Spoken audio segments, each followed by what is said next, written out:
Hello, and this is Cindy Mazzaferro on the Cynthia Mazzaferro Show, and welcome. I'd like to introduce to you a very special guest, Deborah O'Brien. She's the author of Bliss, Behind the Mask, and she's an inspirational speaker, a meditation teacher, and a spiritual life coach. 26 years ago, during a near-death encounter, Deb experienced a spiritual awakening. The very same 10-stage process that healed her life that day, she now teaches as tools to liberate women from destructive patterns and limiting beliefs. Her passion is to transform her clients by removing their masks and gently guide them to find their bliss deep within themselves. She believes that spiritual awakening is accessible to everyone. Deb and her husband Ed reside in Plymouth, Massachusetts. They are blessed with 16 grandchildren. For more information about Deborah and what she does, you can visit her on www.deborahO'brienbliss.com. So, Deb, welcome. Oh, thank you, Cindy. Great to have you here. You are such a special woman. I am so happy to have you here. Oh, I'm thrilled. Thank you. Why don't you show everyone your beautiful book cover? Yes, this is Bliss. Great. You see it? Yes, it's gorgeous. I love the mask, and I know you'll be talking to us about that a little bit more. So why don't we start initially telling us, if you would, a little bit about your near-death experience and what you were going through before you even had that encounter. Sure. Well, you know, Cindy, right from the day I was born with a mask. And it was my mother, when she gave birth to me, her placenta ripped. And part of that lodged on my face. And so it was like a veil over my face when I was born. But another part of it was lodged in my mother, and it caused her to hemorrhage. Oh.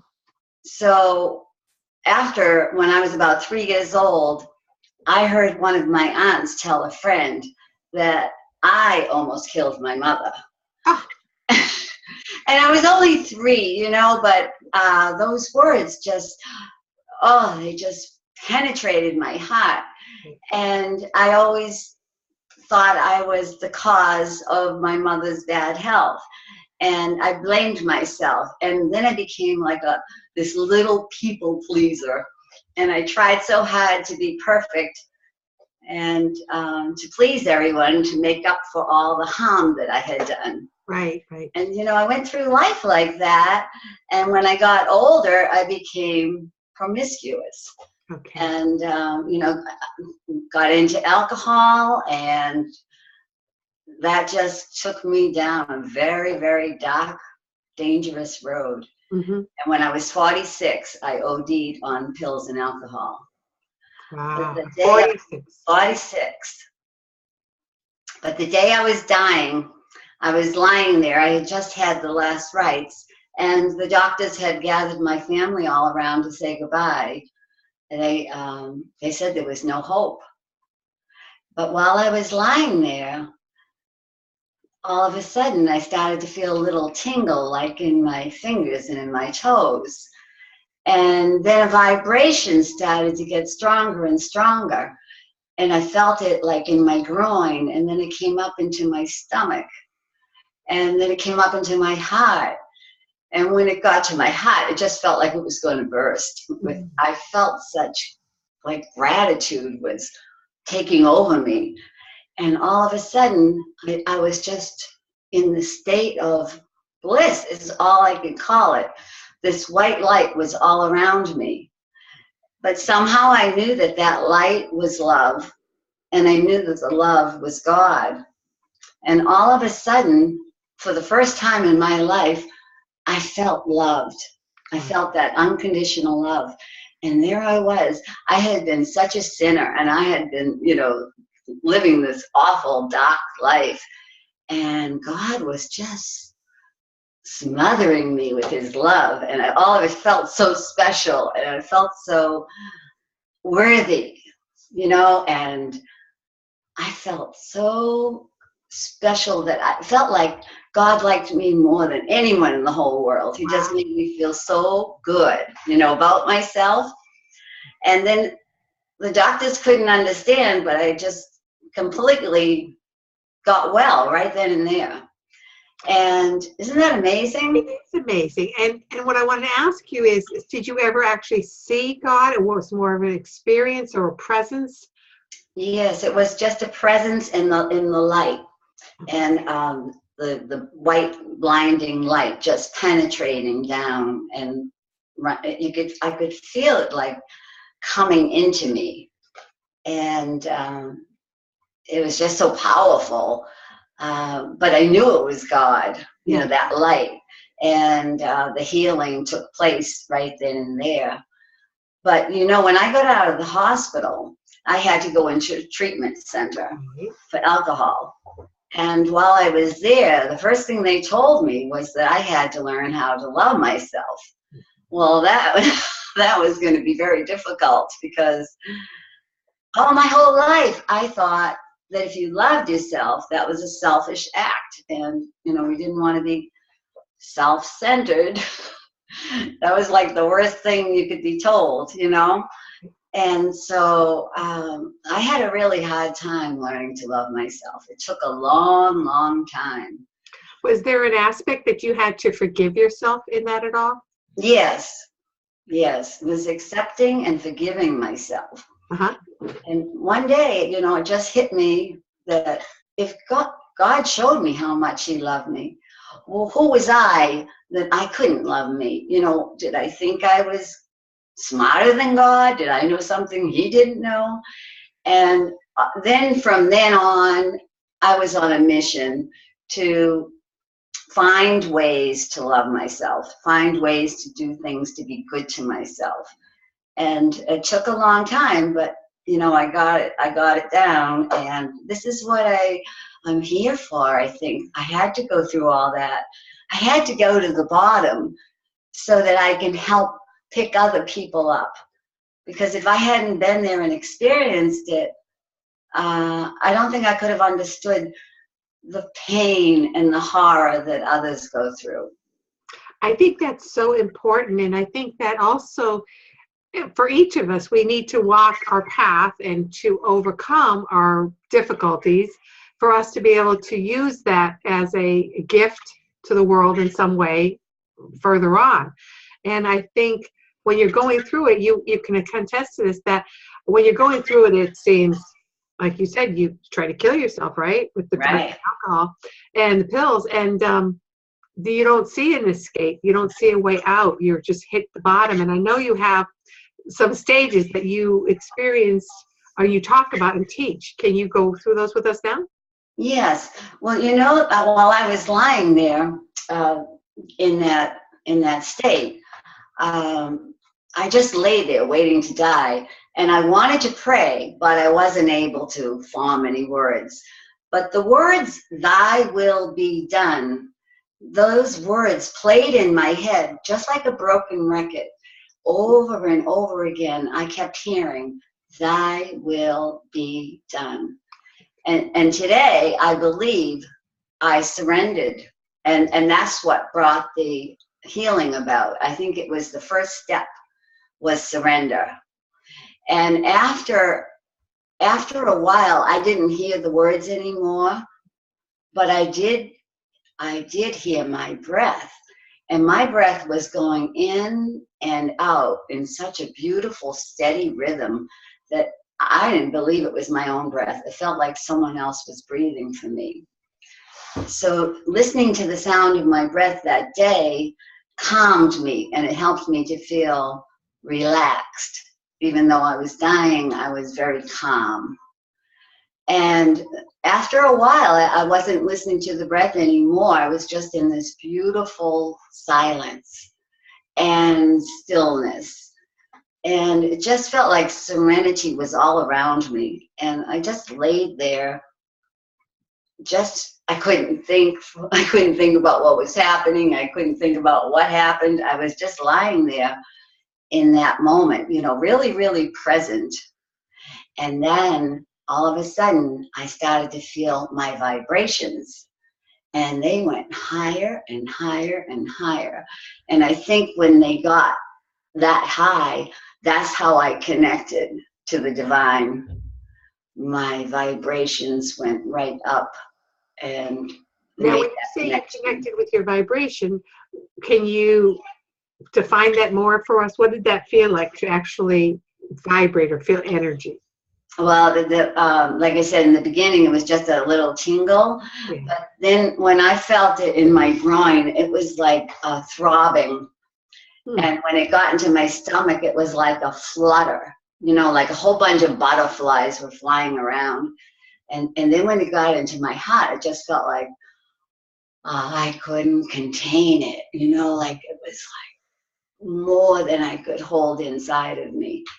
And years later, when I started meditating, I had been meditating maybe 6 years or so. And one day, it dawned on me that I was just going through these same stages. I always start my meditation in surrender, Right. in a surrendered state. And instead of using anything else for a mantra, I learned to bring those words back, thy will be done. So I use those words for my mantra. And after a while, I kind of like fall into silence. And then, you're in the state of stillness and just being present. And when you get there, then you start to feel those vibrations, and it doesn't happen very often, but every once in a while you make that connection, and that's bliss. That's the state of bliss. It's when your vibrations can go that high and you make that alignment. It's like, it's that amazing high. It's higher than any drug or pill or anything that you can take.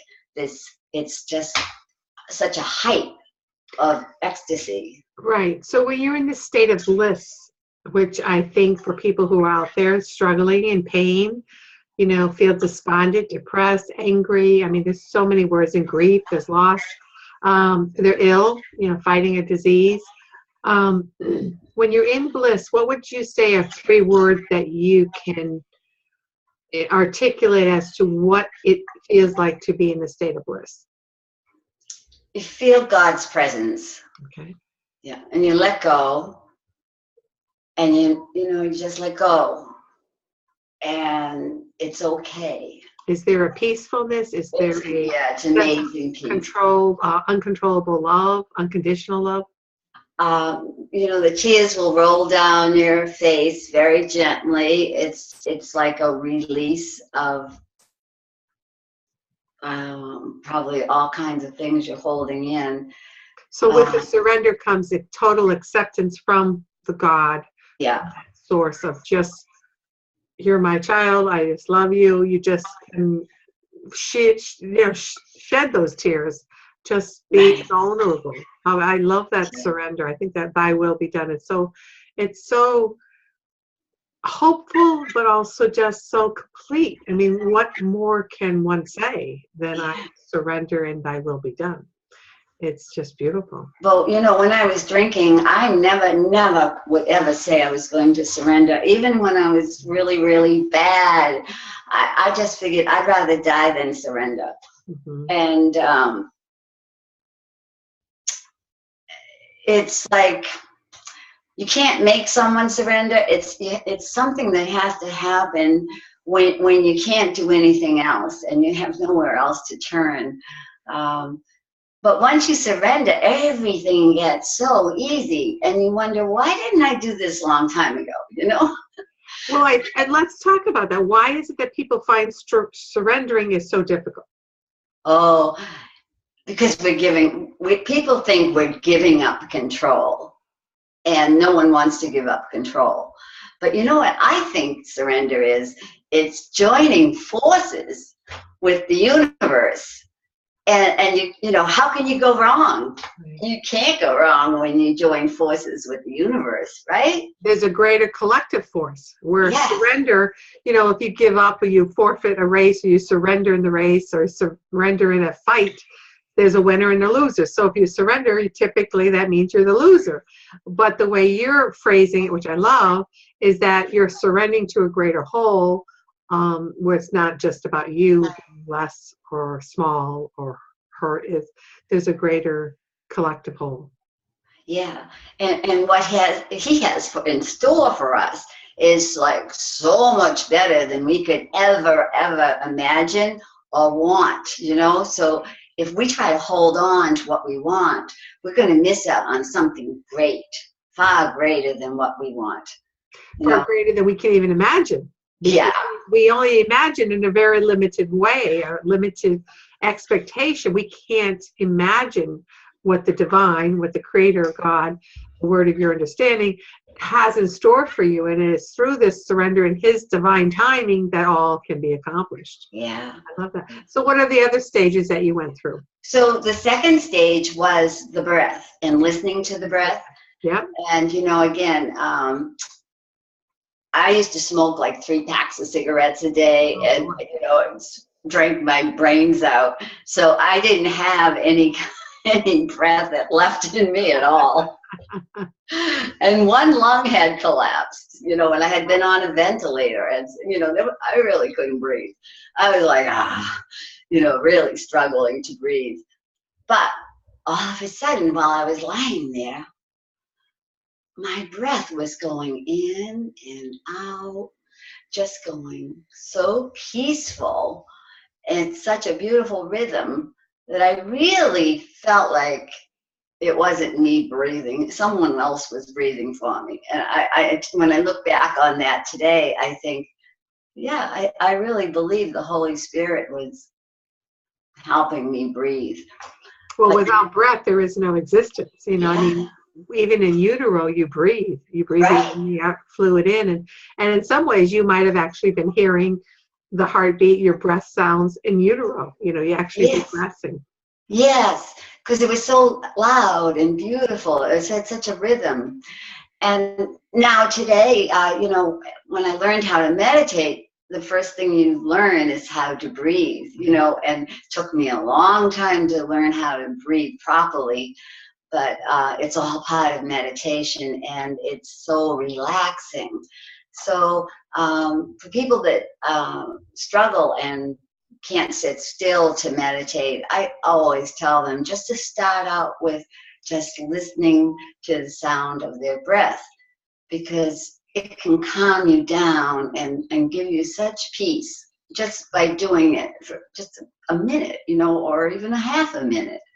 Exactly. Just catch your breath, and it's surrender to your breath. That just brings up a point. So often, when things are difficult in your life, you end up feeling like you don't even consciously breathe. You kind of have caught your breath. You're stuck in, I'm in such a stressful situation, and you're like barely breathing. You just kind of talk on top of each other. The words coming out. And it creates so much toxicity within ourselves that there's no release of the stress. And I love, how you talk about the breath work.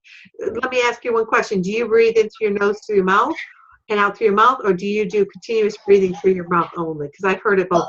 Yes, and I do in through my nose, up through my nose, and out through my nose. So it's like this.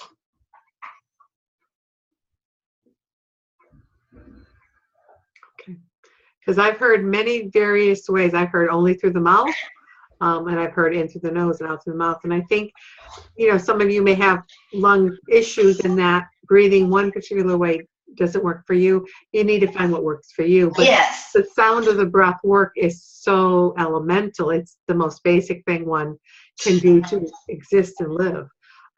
So that's great. So what's number 3 and 4? No. So after I was lying there and listening to my breath, all of a sudden I just noticed I didn't hear anything. It was just silence. Okay. And that silence was so beautiful. And all my life, like whenever before this, whenever it was silent, I kind of would get scared. I didn't like silence. I didn't like this.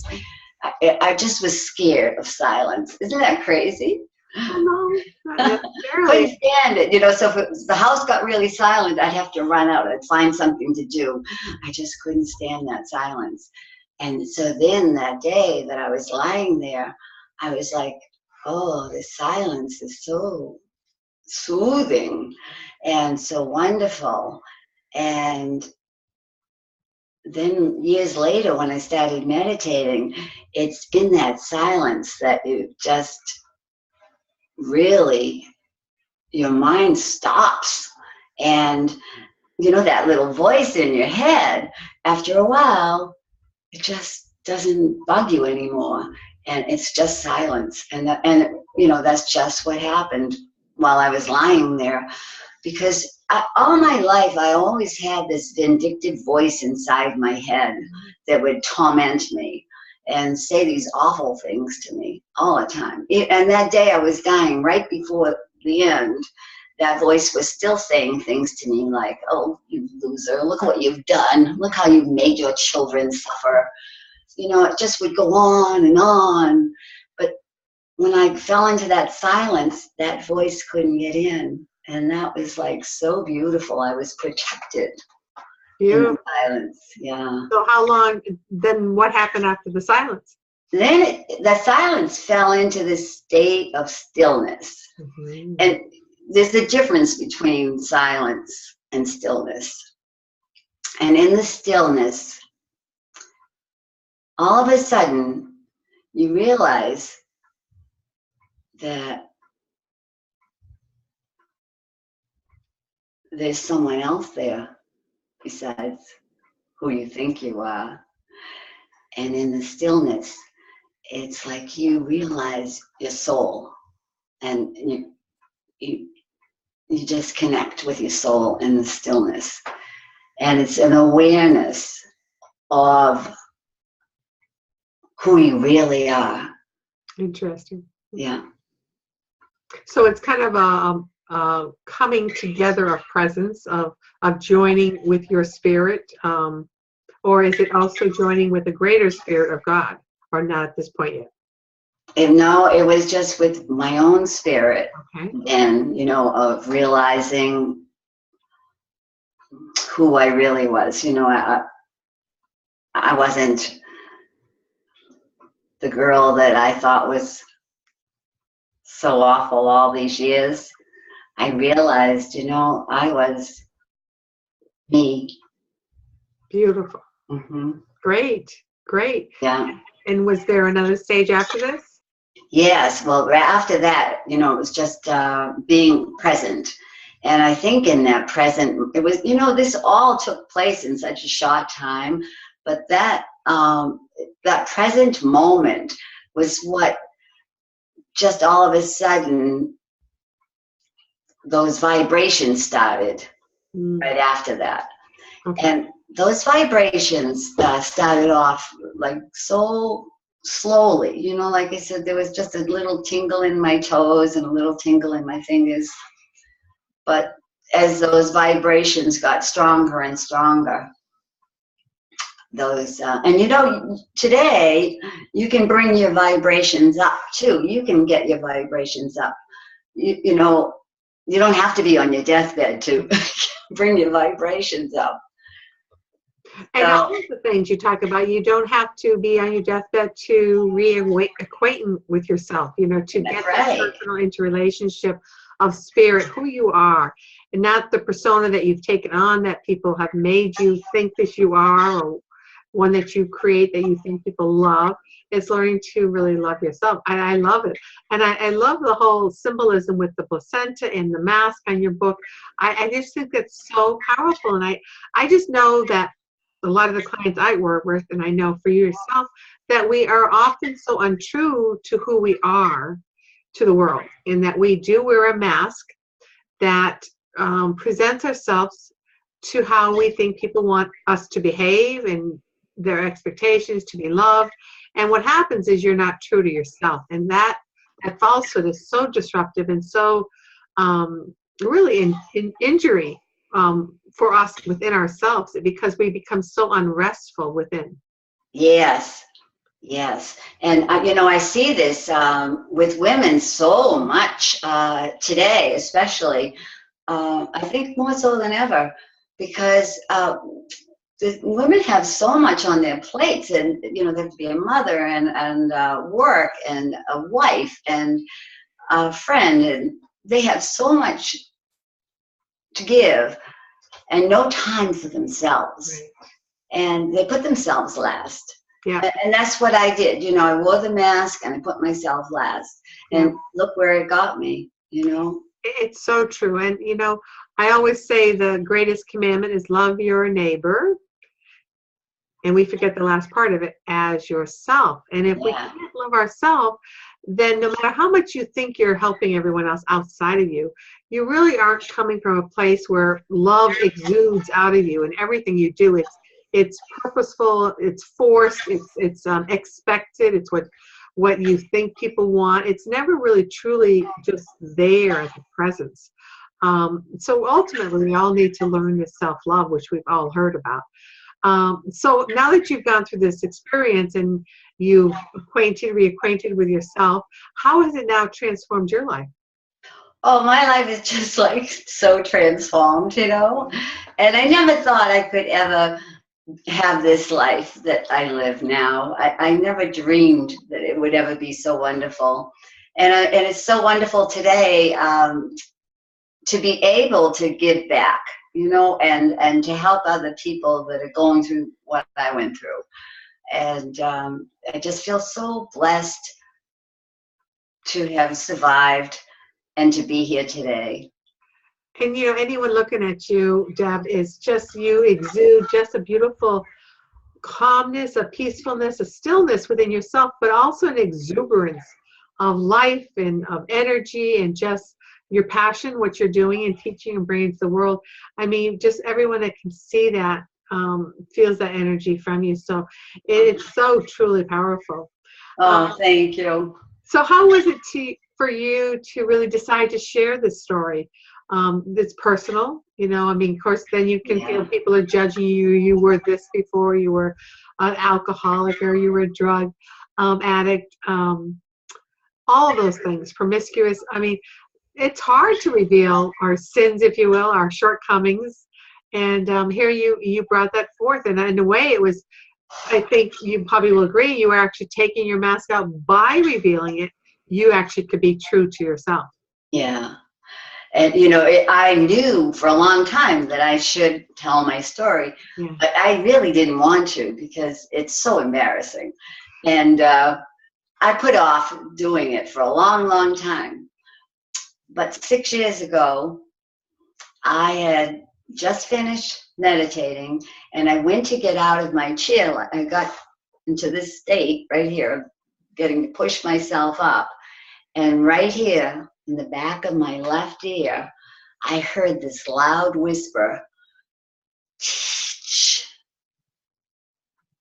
And then the voice said, teach again, 2 times. And I just froze. I was like, oh, jeez.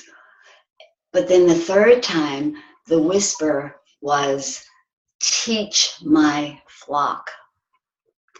How beautiful. Oh, and I was like, oh. Really? You really want me to? I don't like to teach. But, at the time I was teaching little children in our church. I was teaching faith formation. So I knew I wasn't being called to teach the children. I was already doing that. I knew in my heart and soul that I was being called to teach about God's unconditional love. Yeah. And, the grace that saved me. So I knew I should do it. But again, I was too embarrassed. I said, if I tell anyone I heard Jesus whispering to me, they're going to think I'm crazy. So I didn't do anything about it again. And I put it off for a few years. But then a couple of years ago, we were in Washington, And I was in a cab going from the airport to the hotel. And I looked out the window, and there was this great big billboard, and it said, "The time is now." Oh my gosh. And I was like, oh. But when I got to the hotel, I ran into the gift shop to pick up a paperback, and I gave the carousel a little twirl, and this book landed in front of me, and it said, "Speak so people will listen." Boy, you were getting messages. And then the next day when we got home, I went to check my emails on my iPad, and you won't believe this.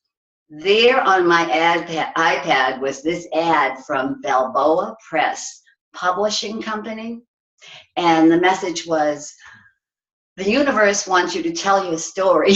Oh gosh. That's wonderful. Yeah. So you know what I did? I called them up. I said, "Hello, what do I need to do?" And so they told me what to do. And the next day I went down to Staples, and I got myself a whole bunch of notebooks. Yeah. And I just started writing. I just wrote. And that's how the book came about. That's how it was born.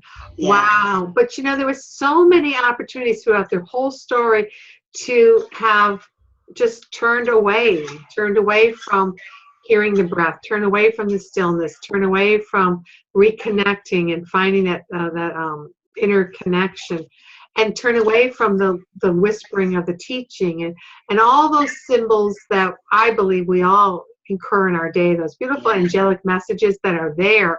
If we can only open our eyes to it, it's propelling you forward. That is really destined to your purpose, to your passion, to the gift that you're supposed to be giving and sharing with the world.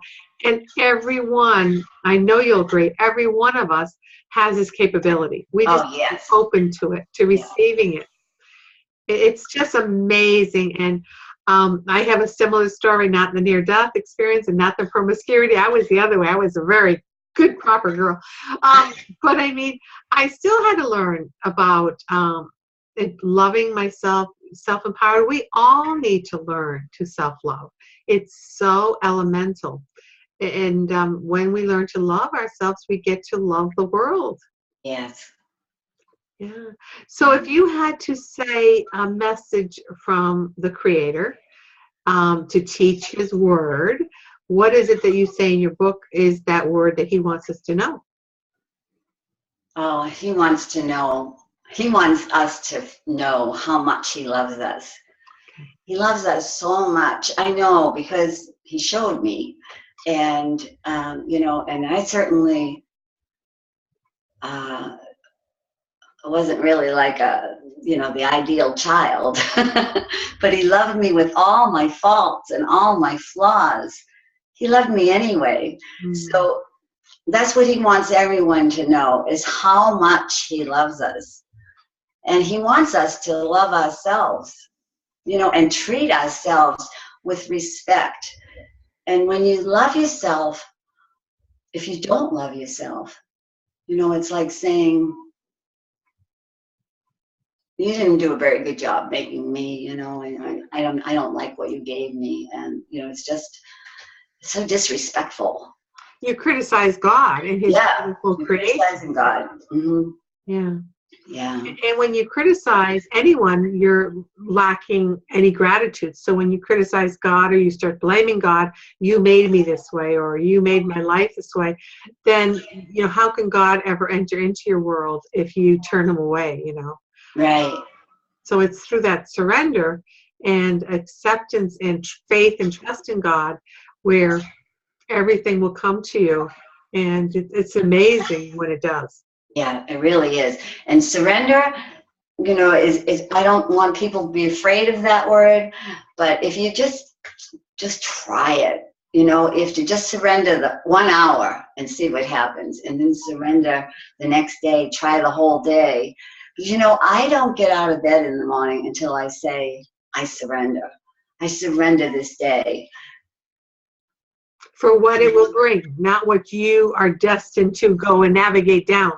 Yeah. Now that doesn't mean that you don't have conscious, active plans. I mean, Right. you schedule, you have your business and your coaching and your speaking engagements. But, and I agree with you, when you open to the universe, like I'll say, I also wrote a book, Powerful Beyond Measure. And I know Deborah feels the same way with me, that it's part of what we're supposed to be given to the world, but we give it back to the Lord, that who will buy this book is who's supposed to buy the book. And that in some ways it's out of our hands, that we did what we were told to do. It was his words, his message, and then it will reach the right people in divine timing. Yes. And, Debbie's book is fabulous, fabulous. And again, her book is called Bliss, Behind the Mask, and you can catch it on Amazon. Deb, where else? Yes, Amazon, Balboa Press, and any online bookstore. Barnes and Noble's online. Yeah. All of them. So I encourage you all to go out there. And again, you can look at her website, which is www.DeborahO'BrienBliss.com. So are you speaking anywhere? I know you live in Plymouth in Massachusetts. Are you have any special things coming up that maybe people want to hear you speak, that they can check that out on your website? Is there a schedule? I have an appointment tomorrow night right here at the Hanover Apartments. Right. I'm speaking about profiling energy. And it's a wonderful way to find out who you really are inside. So I'll be speaking from 6:30 to 8:30. And if anybody's in the Plymouth area, it's 40 Pine Hills Drive in Plymouth. And love to see anybody pop in. That would be great. And it's also, if you're interested in having Deb come to one of your events to speak, I know she'll be delighted to hear about that as well. So, oh, yes. I love to speak wherever I can. Yes, it's great. Yeah. Well, Deb, I thank you so much for being on the show today. And I love you, dear. And I love your message and what you share with the world. You share it so openly with a wonderful, loving heart. Thank you so much. Oh, thank you so much, Cindy. God bless. God bless you. And thank you for participating on this call. And I will see you next week. Take care and have a beautiful evening. Take care.